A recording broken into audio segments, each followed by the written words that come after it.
Expired na ba ang IUD mo at hindi mo pa ito pinapatanggal? Pwes, panoorin mong video na ito.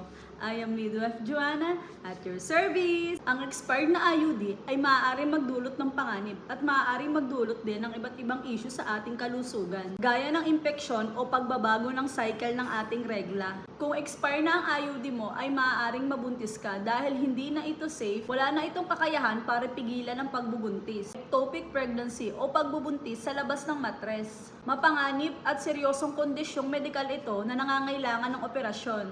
Maaaring humantong ito sa maraming komplikasyon o paglipat ng posisyon, kagaya ng mga nasa larawan. Kung naiwan ang IUD ng mas matagal, mas lalong mapanganib na ito. Kaya ikaw mami, kung may expired kang IUD dyan na hindi pa tinatanggal at napanood mo to, pues alam mo na ang gagawin mo. Pumunta ka na sa doktor, sa midwife, sa center, o sa ospital na pinakamalapit sa'yo.